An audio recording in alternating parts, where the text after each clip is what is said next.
Bienvenidos al programa de preguntas y respuestas de nuestro canal. Vamos a utilizar las que han sido seleccionadas para el día de hoy y darle la respuesta a cada una de ellas. Comienza Dios con nosotros. Padre, perdónalos porque no saben lo que hacen. ¿Por quién intercedió Cristo?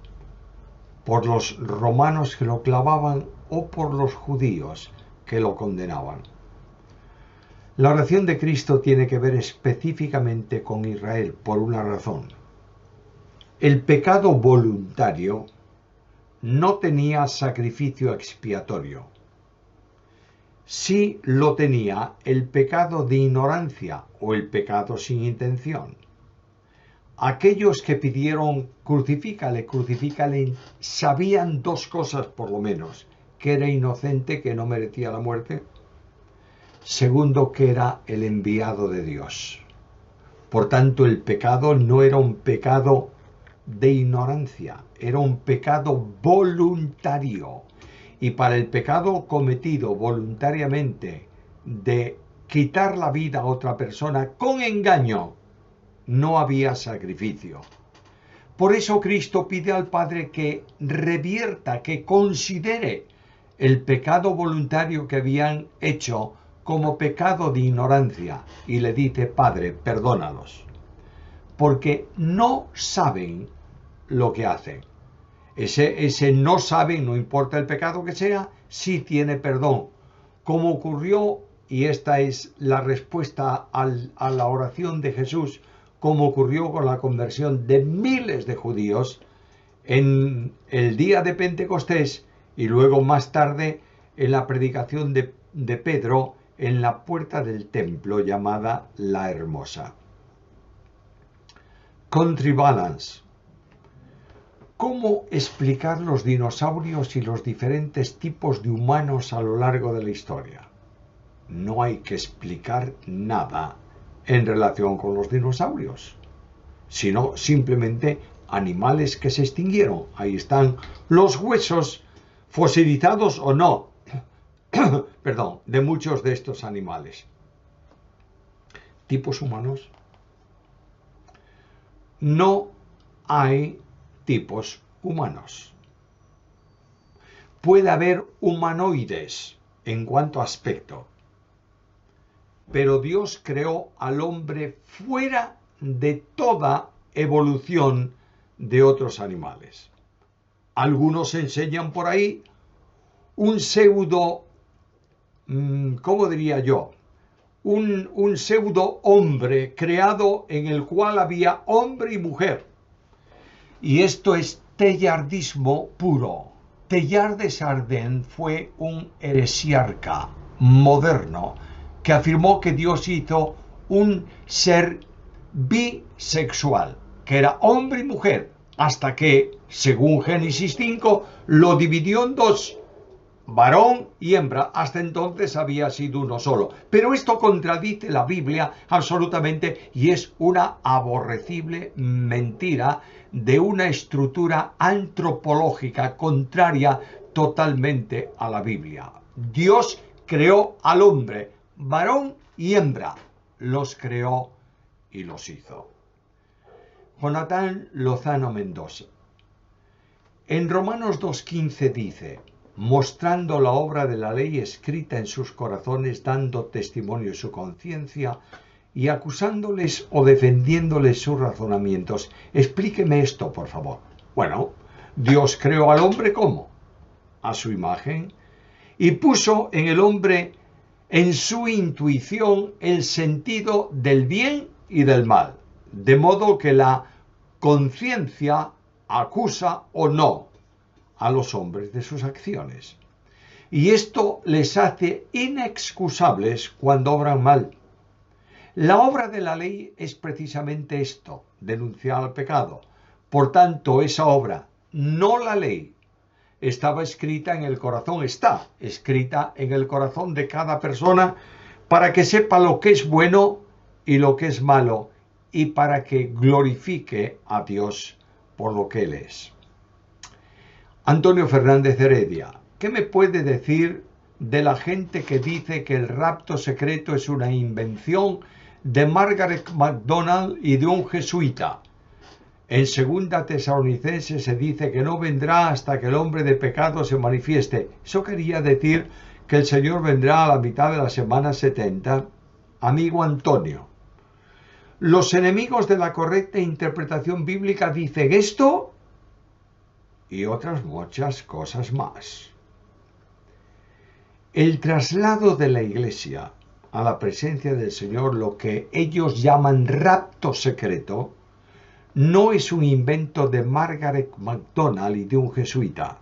Y supongo que estos están refiriéndose a Manuel Lacunza, que escribió esos libros fantásticos sobre la venida del Mesías con esplendor y gloria. No es revelación de ellos, es revelación de Pablo y de otros apóstoles en los escritos bíblicos. Pablo dice que eso va a ocurrir. Primera carta a Timoteo 4, 13 a 18, incluyendo también la promesa del Señor Jesús, Juan 1 a 14, voy a preparar lugar para vosotros. La segunda pregunta, cuando en 2 Tesalonicenses se dice que el Señor no vendrá hasta que el hombre de pecado se manifieste, está refiriéndose a la segunda venida, no al traslado de la Iglesia. En el traslado de la Iglesia el Señor no viene a la tierra, el encuentro es en el aire. Es una referencia a la segunda venida que no va a ocurrir sin que se manifieste el hombre de pecado, es decir, el anticristo. Antonio Fernández Heredia. Oigo a los mesiánicos que tenemos doctrinas católicas, ¿es verdad? Que somos mucho de Constantino. ¿Me puede aclarar un poco? Amigo mío, ¿qué son las doctrinas católicas? ¿Y cuál es el problema de Constantino? Los mesiánicos tuercen la Escritura para enseñar que Jesús, el Mesías, no es Dios en unidad con el Padre y el Espíritu, y que hay que guardar las fiestas solemnes de la ley, cumplir la ley establecida y también circuncidarse. No todos lo dicen, pero un grupo por lo menos sí. De modo que cuando no les gusta el cristianismo, conforme a la verdad del Nuevo Testamento, achacan las doctrinas cristianas verdaderas que no les gusta a ellos como desviaciones bíblicas tomadas de la Iglesia Católica o de otras fuentes. Cuando esto se produce y se habla de Constantino, no hay Iglesia Católica, Iglesia Ortodoxa, Iglesia Protestante, hay una sola Iglesia. Estos mesiánicos lo que deben hacer es ajustarse ellos a la Biblia y abandonar todo aquello que no está en ella. Y a nosotros no perder el tiempo con ellos. Y el tiempo que perdamos discutiendo con ellos, dediquémoslo a estudiar la palabra de Dios y a orar por ellos para que el Señor les ilumine. Onion Killer 66. En Latinoamérica hay un dicho popular y es atribuido a Dios. Dicta: ayúdate que yo te ayudaré. Por tanto, hablando de vida cotidiana, ¿antecede la acción humana a la voluntad de Dios en la vida humana o la voluntad de Dios en la vida humana antecede a la acción humana? En la vida de los no creyentes es distinta esta relación acción divina. La acción humana es muchas veces el resultado deliberado de la voluntad del hombre. En algunas ocasiones, Dios conduce la acción humana mediante su acción divina y omnipotente. En los creyentes y también en los no creyentes. De modo que Dios escogió a Ciro para una misión en la tierra en relación con su pueblo Israel. Dios envió a Nabucodonosor para que llevase en cautiverio al pueblo de Israel, etcétera, etcétera. Dios interviene en la historia humana y pone en el corazón del hombre el deseo de hacer alguna acción. Por ejemplo, en el corazón del emperador romano, el que se hiciera un censo del pueblo judío, yendo cada uno a su ciudad, para que se cumpliese la profecía del nacimiento de Jesús en Belén. Ahora, en relación con el creyente, la acción divina antecede muchas veces a la acción humana del creyente, si es que el creyente está viviendo en el Espíritu.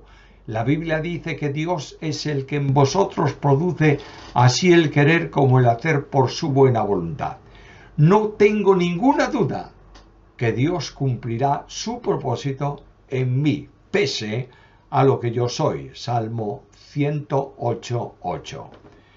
En el hombre no creyente, repito, Dios puede intervenir y conducir una acción según su propósito, pero generalmente es el hombre el que determina el qué hacer, porque antes tuvo en sí mismo también el querer. Enrique Campos. ¿Cómo interpretar correctamente el término Theotokos, base de la Mariología católico-romana? Theotokos es un término que surge de una discusión que se dio en el concilio de Éfeso en el año 431. La palabra primera, Theotokos, que significa portadora de Dios, se aplicó a María en el sentido de que dio a luz un hijo que es Dios, es decir, el Verbo manifestado en carne. Por eso en el concilio, frente a la idea que negaba la deidad de Cristo y que negaba que el Hijo naciese, el hombre Jesús, naciese simplemente de María por un proceso especial, sino que fue un embrión preparado ya por Dios y colocado en el vientre de María, trajo una discusión tremenda en donde se llegó a afirmar que quien nacía era Dios. Por tanto, María era la madre de Dios, no en el sentido de madre de la deidad, sino de la naturaleza humana del Verbo, que siendo naturaleza humana es Dios. Esto tenía que ver con la Iglesia latina, mientras que la Iglesia ortodoxa dejó de usar, la Iglesia no efesina, dejó de usar la palabra Theotokos y la sustituyó por la de Christotokos, en el sentido de que María fue madre de Cristo. En ambos casos se está haciendo mención a la naturaleza humana de la persona divina del Verbo encarnado. Eduardo Jiménez Jiménez. Si un matrimonio cristiano se separa porque no pueden tener hijos, él se casa y tiene hijos con otra pareja, ese hombre es salvo aunque vaya a la iglesia. Amigo Eduardo, la salvación no es por tener hijos o dejar de tenerlos. Divorciarse o no divorciarse. Casarse de nuevo o dejarse de casar. La salvación es por gracia mediante la fe. Un creyente puede caer en un pecado y no aceptar que Dios tenga previsto para ese matrimonio que no tenga hijos. ¿Acaso Dios no puede tener ese propósito en una pareja y abrirle una puerta para otro estilo de vida y para otro ministerio especial? Un creyente puede caer en el pecado, que pudiera ser el que tú indicas de casarse para tener hijos u otro, pero eso tampoco le hace perder su salvación. Separarse de la esposa por no tener hijos es contrario no solo a la voluntad de Dios, que aborrece el divorcio, el repudio, sino a la caridad cristiana, ya que Dios puede dar hijos a un matrimonio o no, según su propósito y soberanía. Cristian Doncel. ¿Por cuál libro de la Biblia se le debería recomendar a un nuevo creyente empezar a leer la palabra tanto del Antiguo como del Nuevo Testamento? Por uno, por cualquiera. La Biblia hay que leerla toda, porque toda ella es palabra de Dios.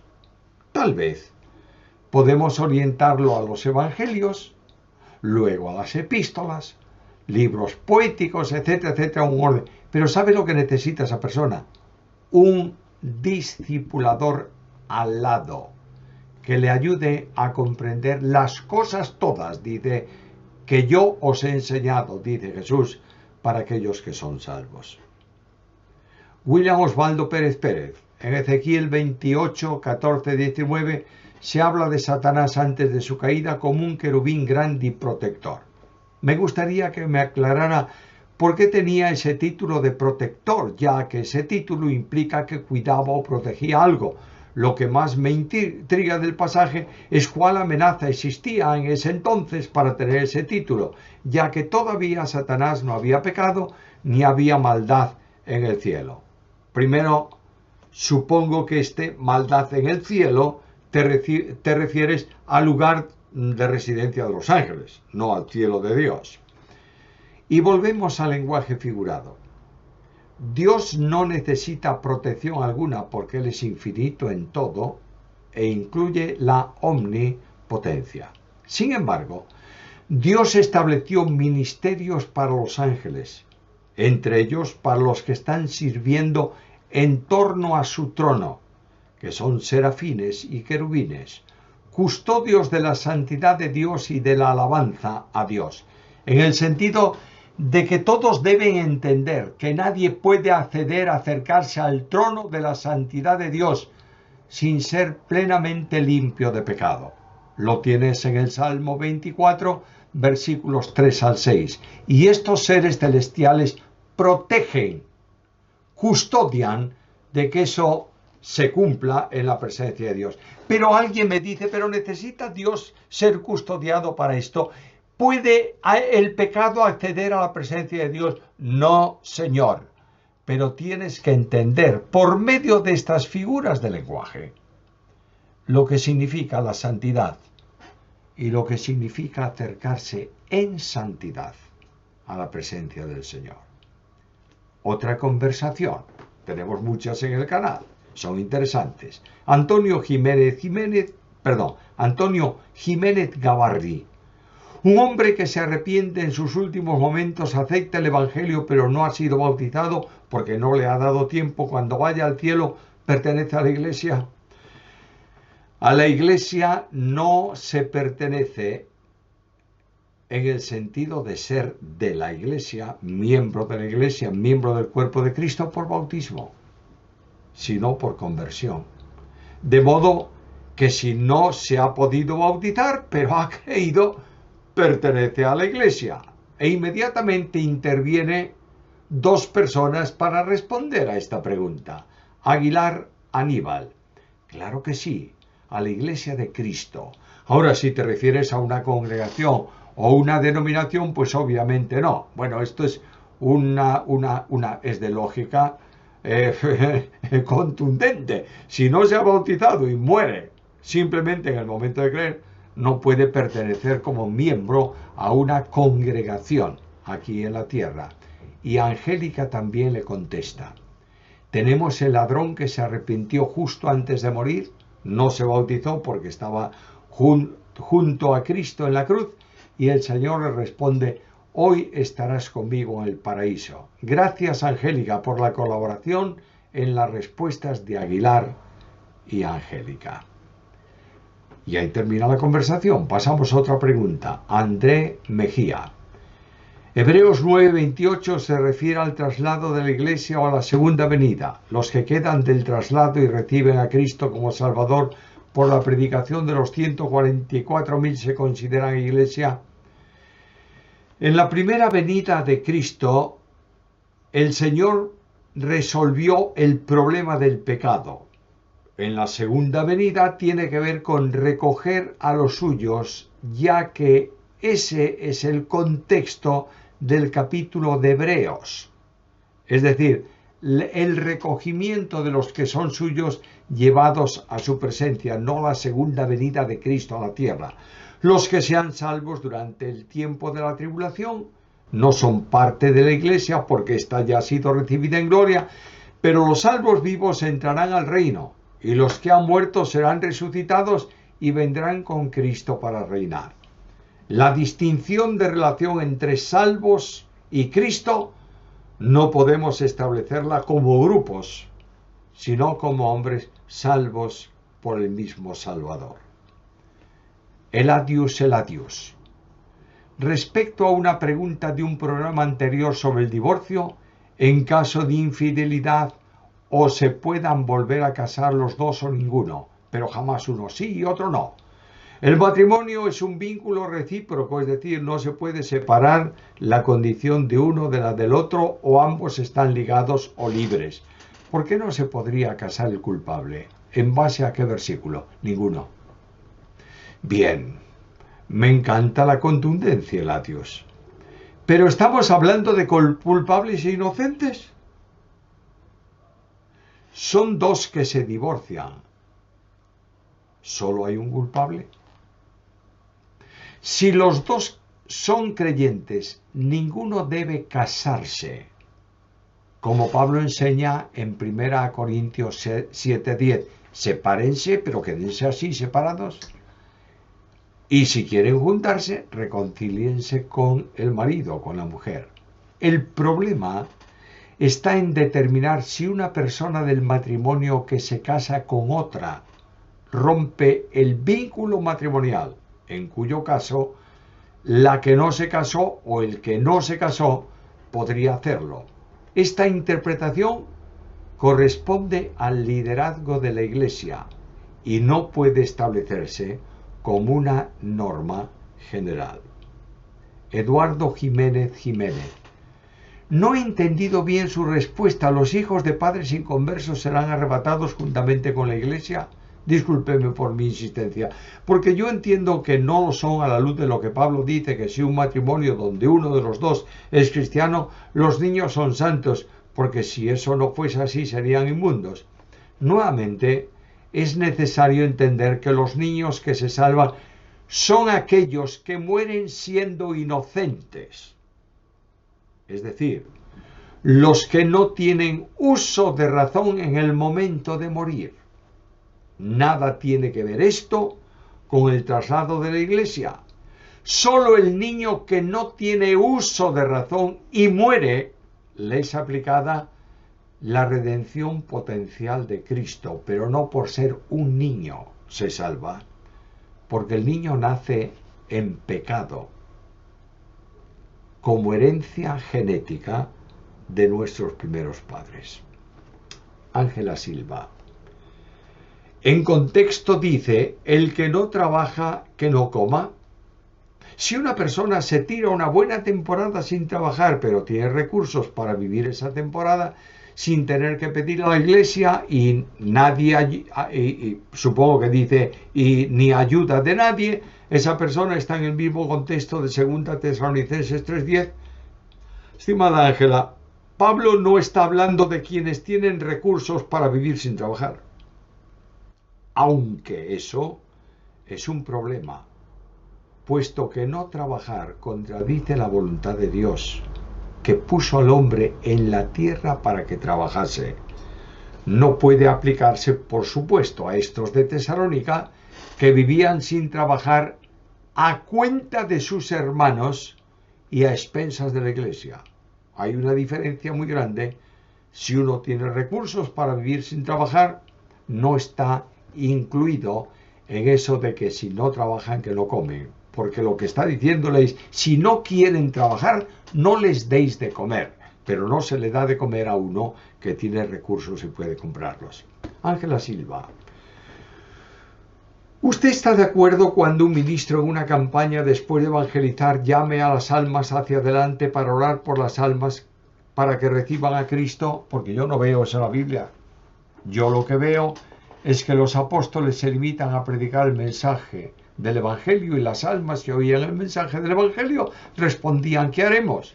Es decir, la evidencia de una conversión genuina que ya se había obrado internamente sin que los apóstoles no hicieran ningún llamado a las almas para que pasen hacia adelante para orar por las almas. ¿Cuál es tu punto de vista? Estamos hablando de formas de evangelizar. En ocasiones el predicador invita a quienes han recibido a Cristo como Salvador que lo manifiesten para orar por ellos y ayudarles en el discipulado posterior. Eso no es malo ni contradice la Biblia. Muchos han sido convertidos, son convertidos y serán convertidos sin hacer ninguna manifestación externa. Otros lo manifiestan y testifican.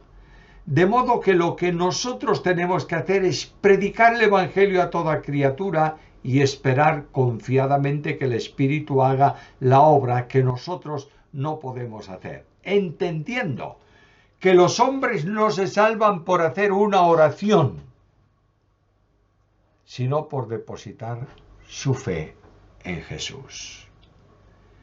Eso no significa que no se pueda hacer una invitación a salvación y pedir que si alguno quiere recibir a Cristo lo manifieste para ayudarle si no comprendió algo y orar por él. No seamos extremistas. Lo importante es que un alma se salve. Antonio Fernández Heredia, ¿podría un día enseñarnos su biblioteca y sus libros preferidos? Mira, ya he dicho que es difícil enseñar mi biblioteca por la distribución que tiene aquí en mi despacho. Tendría que traer la cámara del estudio donde grabo los otros programas para hacerlo y poder dar una panorámica de la biblioteca, y esto además no tiene ninguna utilidad. Podré enseñaros una colección de no sé cuántos, prácticamente 3.000 libros, no tiene un gran valor. Hay bibliotecas muchísimo más grandes en el mundo. Mis libros preferidos, no es uno, son muchos, y los uso conforme a la necesidad que tengo en cada momento.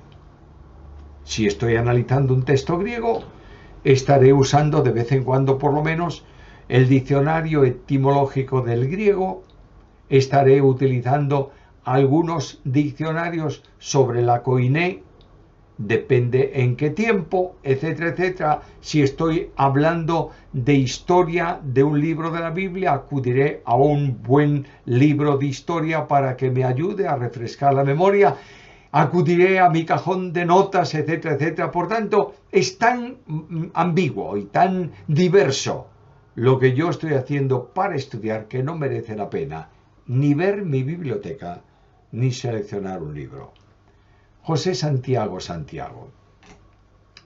dice que la teología alemana es muy buena. ¿Nos puede aconsejar un buen libro de teología alemana? Mira, los alemanes escriben generalmente libros de temas teológicos, no tanto una teología sistemática, aunque las hay y muy buenas. Pero hay excelentes comentarios a libros de la Biblia, excelentes comentarios sobre doctrinas y temas teológicos que lamentablemente no se han podido traducir al castellano específicamente porque no son ingleses. Y aquí está la enorme y triste dependencia que el mundo hispano-latino tiene del mundo sajón y no tanto del mundo alemán. Hay excelentes comentarios a libros y a temas teológicos alemanes, y hay sobre todo autores. Voy a mencionar Joaquín Jeremías, Jünger Moltmann, Henry Schleyer, Lothar Cohen, Horst Wald y otros muchísimos que yo podría mencionar. Samilla, ¿puede ayudarme a entender Proverbios 21, 17, 18? Bueno, vayamos a Proverbios capítulo 21 y versículos 17 y 18. Dice así: 21, 17 y 18. Hombre necesitado será el que ama el deleite, y el que ama el vino y los ungüentos no se enriquecerá. Rescate del justo es el impío, y por los rectos el prevaricador. Bueno, hay una traducción distinta de ese versículo 17, que dice: el que anda escaso y le gusta divertirse, y el vino y los perfumes, jamás llegará a ser rico. Ahí está la cuestión. Si no tienes para comer y lo gastas en colonia, en perfume, pues no vas a llegar a la riqueza. Este es el primer versículo. Y el segundo debe tomarse como una metáfora. Ayuda a considerarlo a la luz del capítulo 11 y versículo 8, también de Proverbios, que dice: el justo es librado de la tribulación, mas el impío entra en el lugar suyo. Es decir, el justo es librado de la tribulación eterna por el pecado o definitiva por el pecado, pero el impío entra en el lugar que le es propio por su pecado. También lo dice Isaías: porque yo, Jehová, Dios tuyo, el Santo de Israel, soy tu Salvador. A Egipto he dado por tu rescate, a Etiopía y a Seba por ti, porque a mis ojos fuiste de gran estima, fuiste honorable, y yo te amé. Daré pues a hombres por ti y a naciones por tu vida. Le está enseñando que el creyente es estimado y rescatado, mientras que los impíos, esas naciones que no son justos delante de Dios porque no han creído, perecen y son condenados. Samilla, ¿podría ayudarme a interpretar Salmos 7:11, que dice que Dios está permanentemente airado contra el impío todos los días? No por lo que es como hombre el impío, sino por lo que está haciendo en la práctica del pecado que acarrea la ira de Dios sobre él. La idea de que Dios aborrece al pecador y solo ama a los elegidos no está en la Biblia. Porque de tal manera amó Dios al mundo, que ha dado a su Hijo unigénito, para que todo aquel que en él crea no se pierda, mas tenga vida eterna. Y no retorzamos el texto para decir que ese mundo son los escogidos de Dios.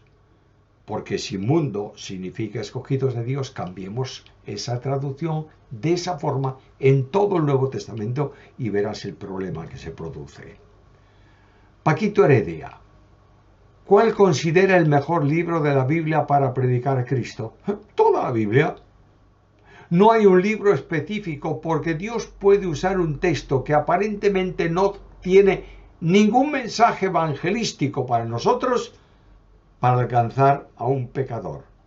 Lo que es necesario siempre es entender que evangelizar es predicar la palabra para salvación a todo aquel que cree. Angélica, en el relato donde Jacob pelea con el ángel por la bendición, ¿cuál es la interpretación correcta de esa porción de la palabra? Ya que he escuchado varias interpretaciones. Seguro que has escuchado interpretaciones como la que tenemos que pelear con Dios para que Dios nos dé la bendición, arrancarla a Dios. Perdóname que te diga, si lo que has oído es eso es una herejía. Una falta de respeto por Dios y una falta de conocimiento de su palabra. Lo que el texto dice es que Jacob, orgulloso, queda convencido de su debilidad y en el lugar de la lucha pide apoyándose en Dios que le ayude. No hay que luchar con Dios para obtener bendiciones, simplemente estar en el lugar correcto y depender de él. Angélica, estudiando Mateo 13, las parábolas, me encuentro con un gran dilema. Porque en la parábola de la levadura, usted en su comentario de Mateo habla de una influencia negativa y en el comentario menciona un nombre de un gran autor al que respeto muchísimo y he leído muchísimo de él. Este autor lo interpreta, y no digo su nombre porque no está presente, lo interpreta como una influencia positiva. Frente a ustedes, estudiosos de la palabra, me veo un tanto confundida. Bueno, acepto la postura de ese gran teólogo y de otros que entienden ese texto de esa manera, que la levadura tiene que ver con el crecimiento grande del reino. Pero sería la única vez en toda la Biblia que la levadura es para algo bueno, cuando siempre se usa en la Escritura como símbolo de pecado.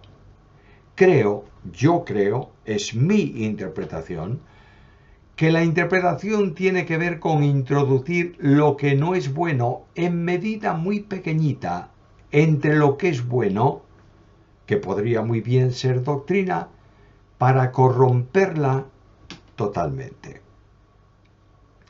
La última pregunta, María de Jesús Ornelas. Mateo 24:13. Pero el que persevere hasta el final será salvo. Bendiciones, no tengo duda de que es salvo siempre. Pero ¿cómo les explico este pasaje a los que creen que se puede perder la salvación? No hay más que preguntarles cuál es el tema del sermón de Jesucristo. ¿La iglesia o la escatología? ¿La iglesia hoy y los creyentes hoy o el tiempo de la tribulación? Por tanto, los que perseveren durante la tribulación serán salvos en ese tiempo de ira y entrarán al reino milenial si han creído. Nada tiene que ver ese texto con la salvación del pecado y por tanto con la perdición. Por otro lado, el creyente persevera siempre en la gracia, porque la perseverancia no es del creyente, es un don de la gracia de Dios. Muy bien, llegamos al final. Tendremos en la próxima semana otro programa, si el Señor lo permite, de preguntas y respuestas. Y mientras tanto, si te ha sido de bendición, si crees que puede ser de bendición a otros, avisa a aquellos que no están suscritos al canal para que vean nuestros programas, se suscriban y reciban los oportunos avisos de lo que se está publicando y de lo que se va a publicar y no es habitual en el canal. Que el Señor os ayude y os bendiga en todas las cosas para vuestro provecho y para gloria de su nombre.